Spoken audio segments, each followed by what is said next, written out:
Bismillahirrahmanirrahim. Assalamualaikum warahmatullahi wabarakatuh. Innal hamdalillah nahmaduhu wa nasta'inuhu wa nastaghfiruh wa na'udzu billahi min shururi anfusina wa min sayyiati a'malina. May yahdihillahu fala mudilla lahu wa may yudlil fala hadiyalah. Asyhadu an la ilaha illallah wahdahu la syarikalah wa asyhadu anna Muhammadan abduhu wa rasuluh la nabiyya ba'dah. Allahumma salli wa sallim ala Muhammad wa ala ali Muhammad kama sallaita ala Ibrahim wa ala ali Ibrahim innaka Hamidum Majid. Allahumma barik ala Muhammad wa ala ali Muhammad kama barakta ala Ibrahim wa ala ali Ibrahim innaka Hamidum Majid. Ma'asyiral muslimin rahimakumullah. Sidang salat maghrib Masjid At-Thayyibah yang dimulakan Allah. Alhamdulillah hari ini kita bisa berkumpul kembali dalam melaksanakan kajian. Artinya di sini kita saling menyampaikan qala Allah wa qala Rasul. Apapun yang akan kita sampaikan dasarnya harus berdasarkan perkataan atau firman Allah dan juga sabda Rasulullah, sehingga kita tidak akan salah dalam menyampaikan apa yang harusnya disampaikan. Jamaah yang dimuliakan Allah.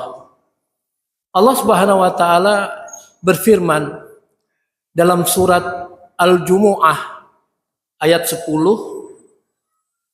potongannya, fa iza qudiyatis shalah fantashiru fil ard wabtaghu min fadlillah. Ayat ini sering kita dengar pada saat imam sholat Jumat membacakannya. Faiza, maka apabila qudiyatis shalah, sholat itu sudah diselesaikan, sudah dilaksanakan, perintahnya apa? Fantashiru, maka bertebaranlah fil ard. Di mana? Di bumi. Artinya kita tidak boleh seharian penuh tidur-tiduran di masjid sampai pagi lagi, sampai besok malam lagi, nggak boleh. Jadi kita diminta untuk fantashiru, bertebaran ya di bumi. Untuk apa? Wabtaghu min fadlillah, untuk mencari karunia Allah. Tapi kalau orang yang kerjanya di masjid gimana? Ya itu karunia Allah memang dicarinya di masjid. Misalkan dia bertugas sebagai merebot, memang tugasnya di masjid, emang tugasnya. Berarti itu enggak ada masalah. Tapi yang tidak boleh, bahkan Rasulullah pernah mengusir orang yang selalu ada di masjid. Rasulullah sholat ada di masjid, sholat selesai dan sahabat pergi, kembali udah di masjid lagi. Ternyata ditanya dia tidak keluar dari masjid. Diusir sama Rasulullah, nggak boleh. Sama. Cari karunia Allah. Bisa bersiraturahim. Karena siraturahim juga membuka pintu rezeki. Itu nggak bisa dipungkiri. Nah, dalam kita mencari karunia Allah tersebut, kita bekerja. Nah, apa yang kita kerjakan? Kita melakukan bisnis. Ada yang bisnisnya berdagang aja, berdagang di pasar, dagang telur, dagang minyak goreng. Ada yang kerjanya di pasar tapi jualan bahan pakaian. Ada yang kerjanya berjualan mobil, berbisnis BBM, dan banyak sekali. Ada juga yang urusannya terkait dengan hukum, pengacara misalkan. Itu semua bisnis. Nah, namun demikian, Allah Subhanahu wa taala selain memerintahkan fantasyiru fil ard wabtagu min fadlillah, tapi juga berbisnisnya itu harus jujur. Berbisnisnya harus jujur. Contohnya begini, banyak orang yang berdagang, contohnya bahan sembako seperti telur, ditulis di depan warungnya, harga telur 1 kilo 27.000. Pada saat pedagang menulis harga telur 1 kilo 27.000, yang ditulis itu adalah akad. Itu akad, kesepakatan jual beli.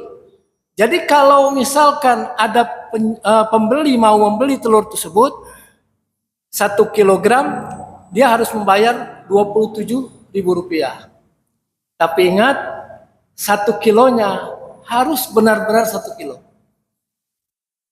Jadi jujurnya di situ. Nah, bagaimana kalau orang menggunakan strategi dagang? Toko sebelahnya dia jual harga telur 25.000. Tapi timbangannya dikurangi. Orang melihat akad yang ada di tokonya, saya udah pakai istilah akad ya, jadi udah tertulis 1 kilogram 25.000.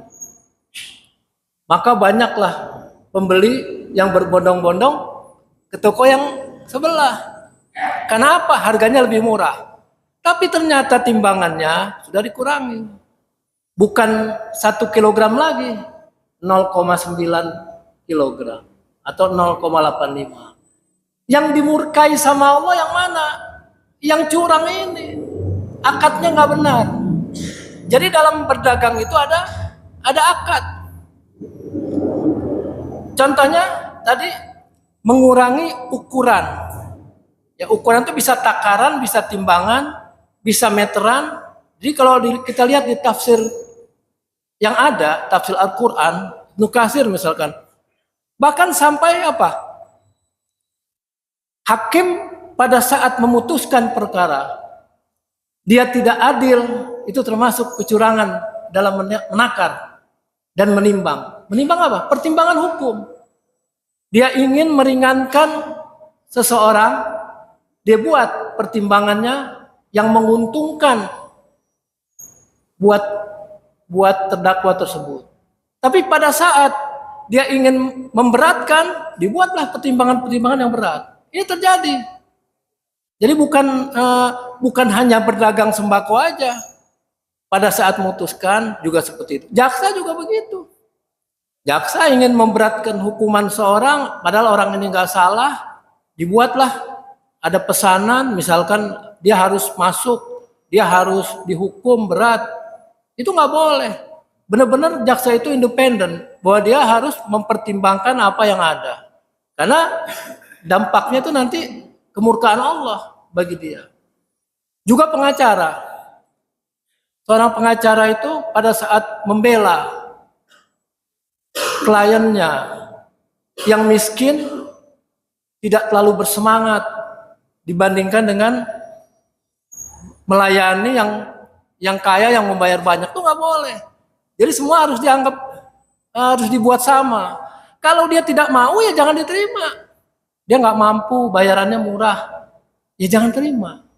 Jadi orang selalu udah berpikir begitu bayarannya murah, dia nggak punya ini, wah nggak punya pengacara yang bagus, ya hukumannya pasti banyak. Jadi orang udah pesimis dulu masyarakat seperti itu.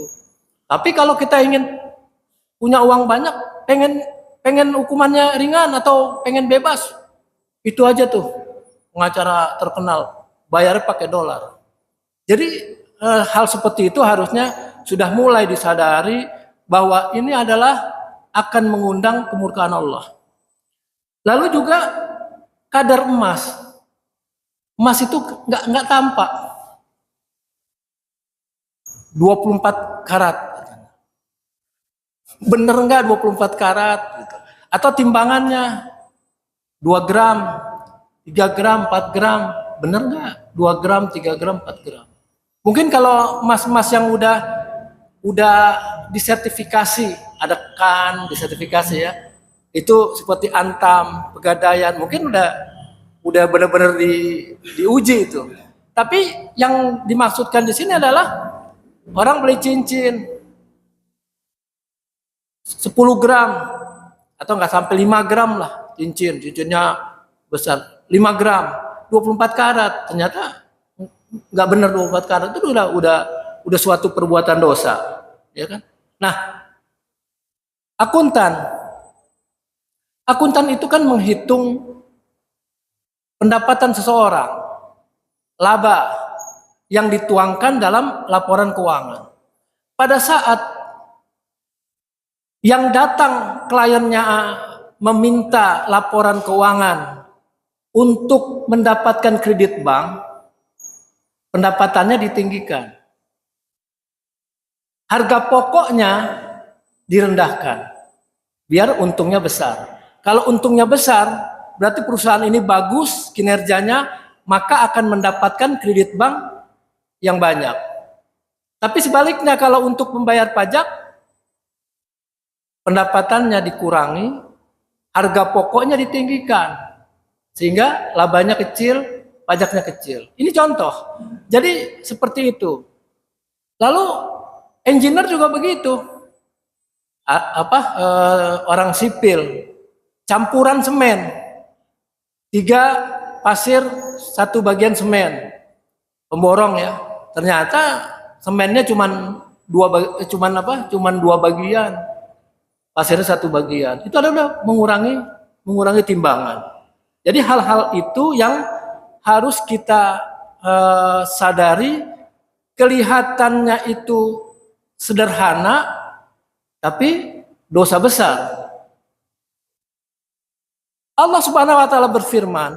Jadi kalau tadi di surat Al-Jumu'ah kita diminta fantasyiru untuk mencari ya di bumi ini untuk mencari karunia Allah. Selanjutnya di surat Al-Mutaffifin, wailul lil mutaffifin. Celakalah orang yang curang. Nah, udah mulai berbisnis tapi dia curang, mengurangi takaran, mengurangi timbangan. Allazina izaktalu 'alan nas yastawfun. Apabila dia menerima takaran dari orang lain, membeli, inginnya dipenuhi, inginnya dilebihkan, bahkan ingin dipenuhi, ingin dilebihkan. Itu kebiasaan ingin dapat lebih banyak. Wa iza kaluhum aw wazanuhum yukhsirun. Tapi sebaliknya, saya pedagang nih, saya beli minyak goreng, misalkan 100 liter saya beli, nggak mau kurang, kita ukur benar 100, setelah itu baru kita bayar. Tapi pada saat kita menjual, kita kasih nggak sampai 1 liter, yang harusnya kita berikan 1 liter. Artinya kita menerima maunya banyak, kita memberikan kepada orang sedikit. Jadi wa iza kaluhum, apabila mereka memberi kepada orang lain, wazanuhum, wazan itu timbangan, menimbang. Jadi kita sering kalau di Indonesia kan mana wajannya, di Arab tuh wazan artinya timbangan. Ya kalau kalu menakar.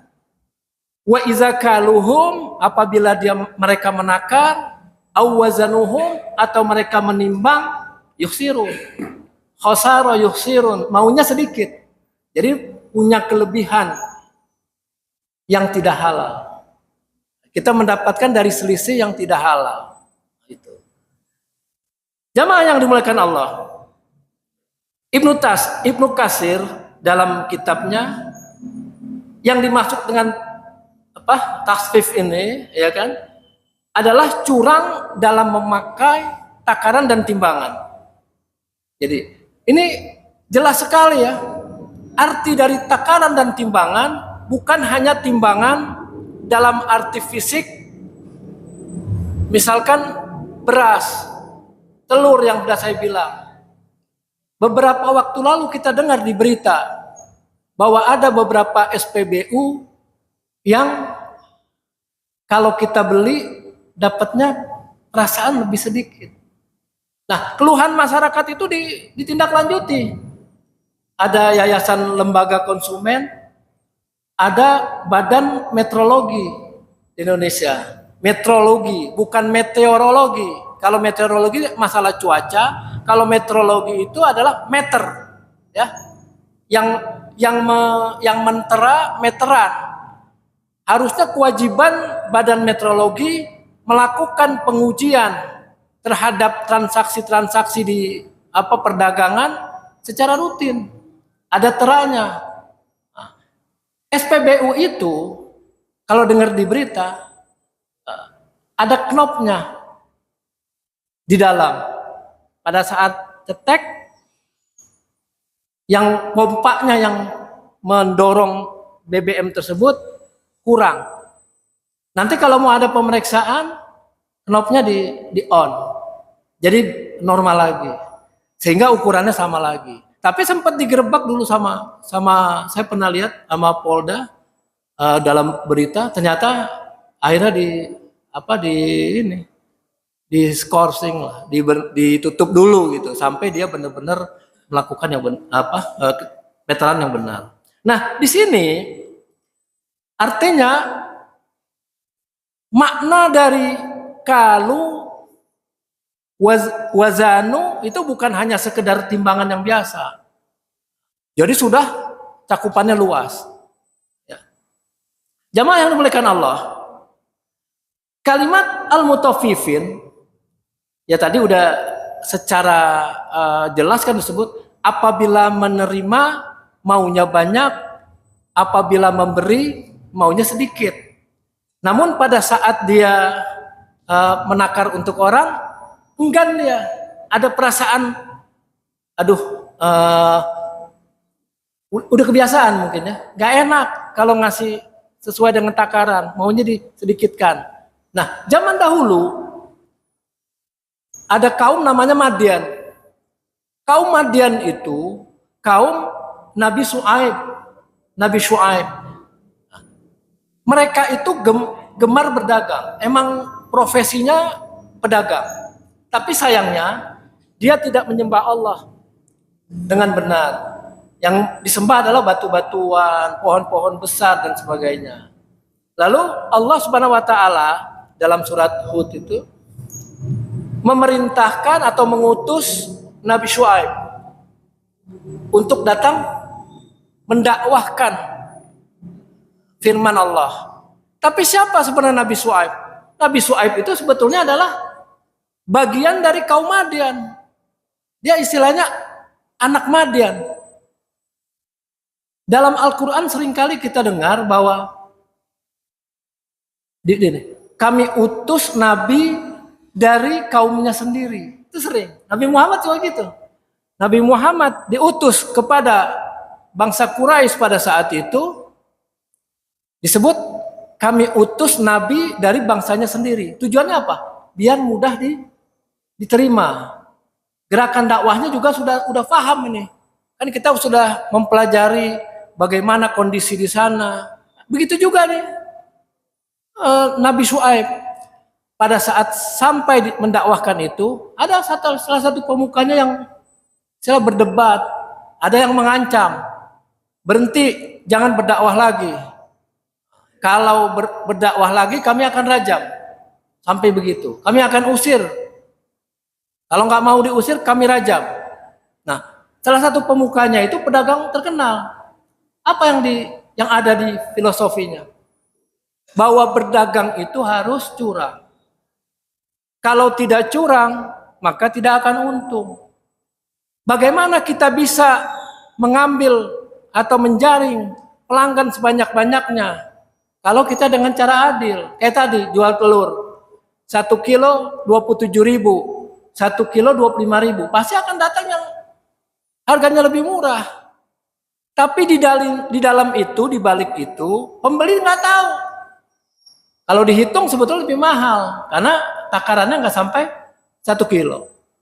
Jadi ini di sini dia bilang, filosofi yang ada di kepalanya, berdagang itu harus untung. Jadi mereka enggan memberikan takaran yang pas. Lalu Ibnu Katsir berkata dalam kitab tafsirnya, wa halakallah qaum Syuaib wa dammarhum ala ma kanu yahsunan nas fil mikyal.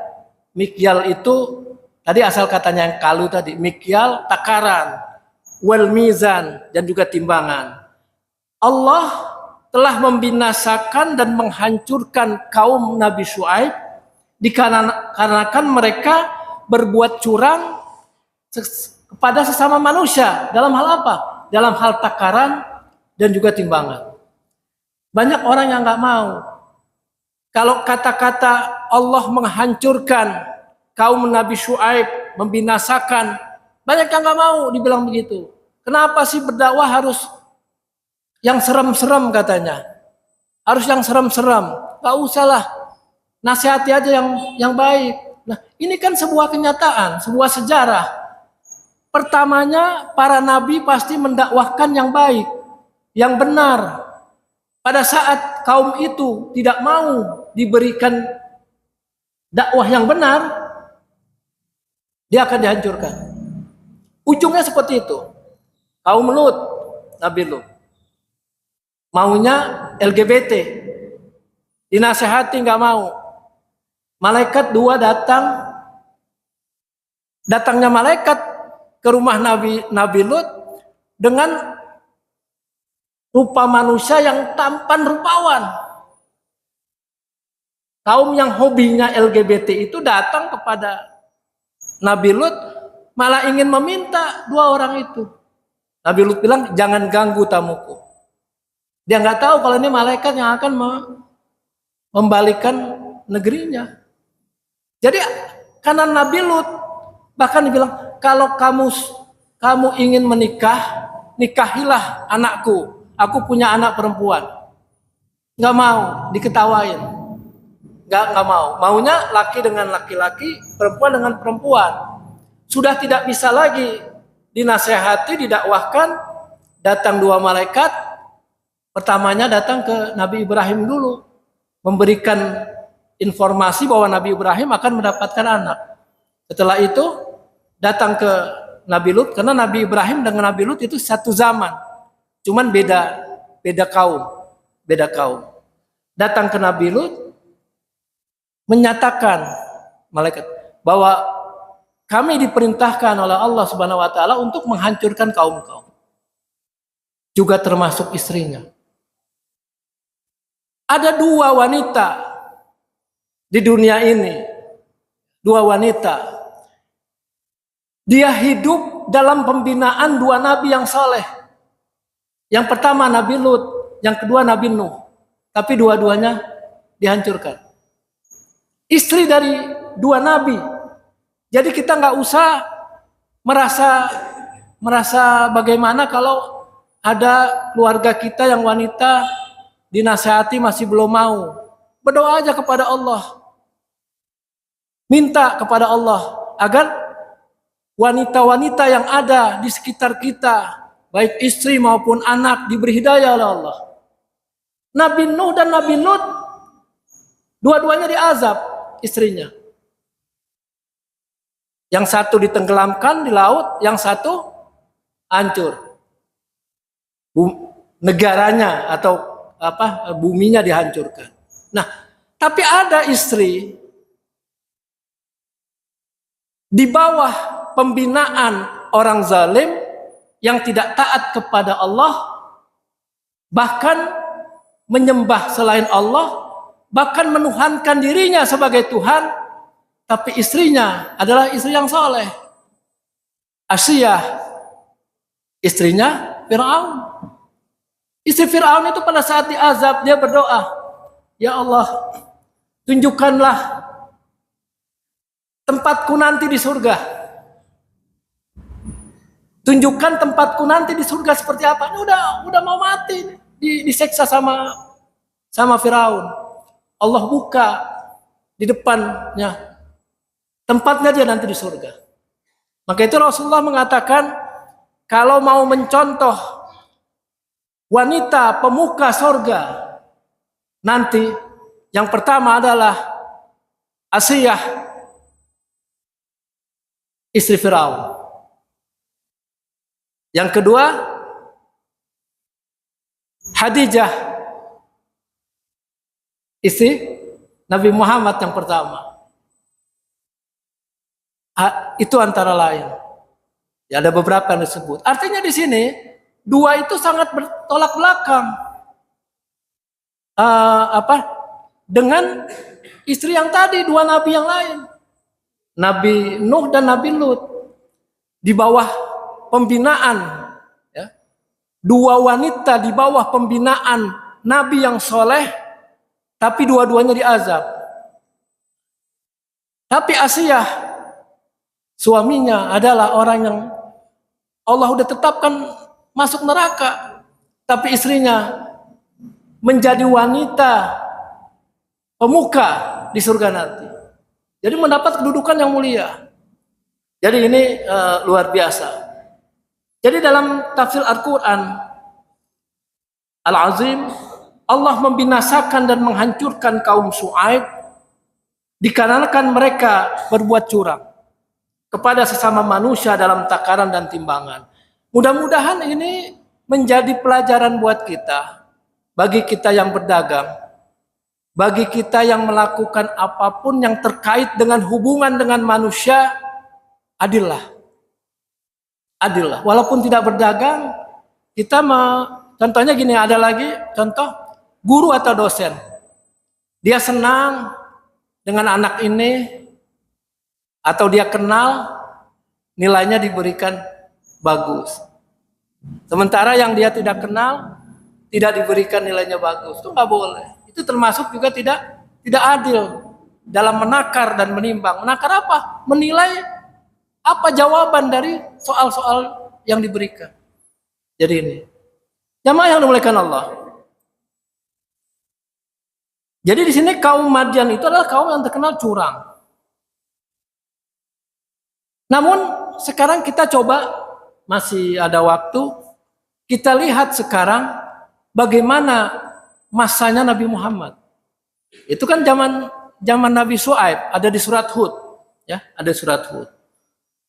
Sekarang zaman Nabi Muhammad.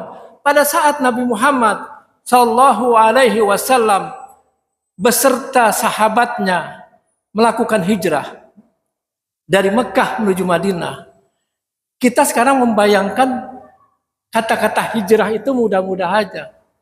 Padahal hijrah itu sangat sulit. Apa kesulitannya? Yang punya harta banyak di Mekah ditinggalkan. Gak mungkin dia bawa yang dia biasa bawa. Emas yang bisa dibawa.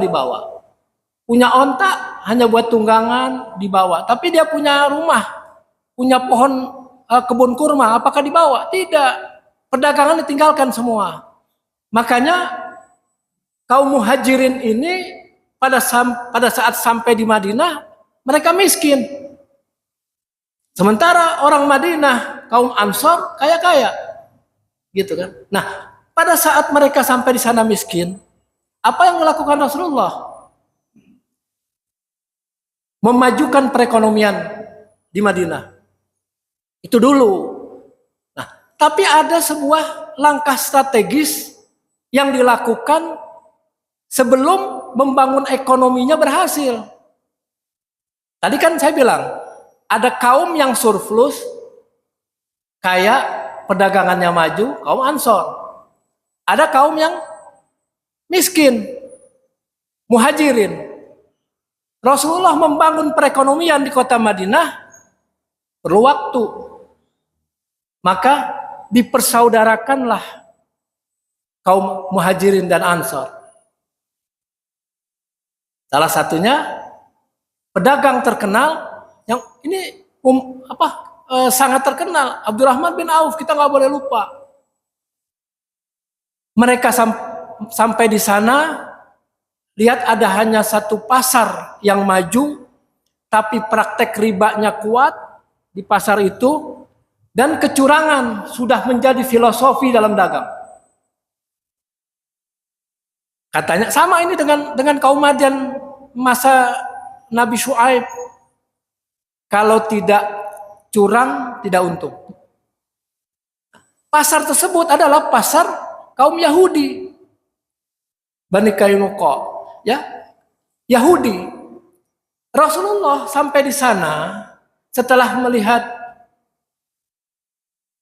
perekonomiannya tidak imbang nih, antara Muhajirin dan Ansor tidak imbang. Rasulullah mensurvei bagaimana perekonomian di sana. Maka Abdurrahman bin Auf diminta oleh Rasulullah untuk mensurvei pasar tersebut. Dipelajari, ternyata di sana sewa lapaknya mahal. Itu. Lalu timbangannya curang. Setelah melapor, lalu Abdurrahman bin Auf membangun pasar sendiri. Apa yang dilakukan oleh Abdurrahman bin Auf? Bagi yang mau berdagang di sini, sewa lapak saya, bayarnya nanti setelah untung. Itu strategi luar biasa untuk mempercepat perekonomian Islam. Orang yang tadinya tidak berdagang, pada jadi pedagang. Yang tadinya miskin, nggak punya toko, nggak punya warung, jadi pedagang. Termasuk para muhajirin yang nggak punya penghasilan apa-apa, bayarnya belakangan. Sedangkan Abdurrahman bin Auf pada saat dipersaudarakan oleh saudaranya, dibilang, aku punya harta banyak, ya Abdurrahman, ambil separuh buat engkau memulai bisnis. Abdurrahman menolak. Terima kasih. Mudah-mudahan Allah memberikan keberkahan terhadap harta engkau. Enggak diambil. Jadi orang sekarang katanya aji mumpung. Mentang-mentang kita miskin dipersaudarakan dengan saudara yang kaya, dikasih harta kita ambil aja. Abdurrahman gak mau. Terima kasih, mudah-mudahan Allah memberikan keberkahan. Malah didoakan, memberikan keberkahan atas harta engkau. Yang kedua apa? Aku punya 2 istri. Kalau engkau mau, nikahkan salah satu. Engkau pilih, aku ceraikan. Setelah masa idahnya selesai, silakan engkau nikahi. Enggak mau. Tidak ya Abdurrahman. Mudah-mudahan Allah memberikan keberkahan kepada istrimu. Kan luar biasa. Malah didoakan. Lalu mulailah lapaknya dipasarkan. Harganya murah, bayarnya belakangan. Yang ketiga, timbangannya harus pas. Yang ketahuan timbangannya tidak pas, nggak boleh berdagang di sana lagi. Lah, tentunya orang akan datang semua. Yang tidak berdagang jadi berdagang. Harganya lebih murah. Dalam waktu singkat, pasar Abdurrahman bin Auf sudah penuh dengan pedagang. Dan pembeli sudah banyak. Banyak, tapi belum melebihi pasarnya Yahudi.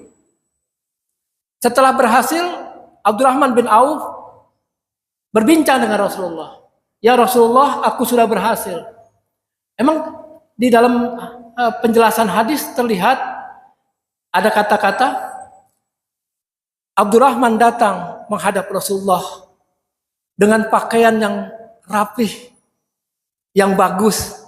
Jadi kata Rasulullah, ada hadis, kalau kita punya uang, punya harta, jangan ragu-ragu membeli sesuatu yang layak, yang bagus buat kita. Jadi Abdurrahman begitu, datang kepada Rasulullah dengan pakaian, istilah orang sekarang, necis. Pakaiannya rapih. rambutnya disisir berminyak, dan wajahnya ceria. Ya Rasulullah, aku sudah berhasil berdagang. Rasulullah tanya, bagaimana strategi engkau? Disebutlah itu semua. Bayarnya nanti setelah untung, sehingga pedagang-pedagang, calon pedagang pada datang. Harganya aku berikan diskon lebih murah daripada pasar Yahudi. Dan yang penting, aku wajibkan mereka menimbang dengan pas agar mendorong para pembeli. Untuk apa pedagang berdagang kalau pembelinya nggak ada? Jadi strategi dua sisi itu diberlakukan oleh Abdurrahman bin Auf. Kalau orang-orang Yahudi di kepalanya filosofi untung itu harus curang, orang Islam filosofinya kalau mau untung harus pas. Itu Abdurrahman bilang seperti itu.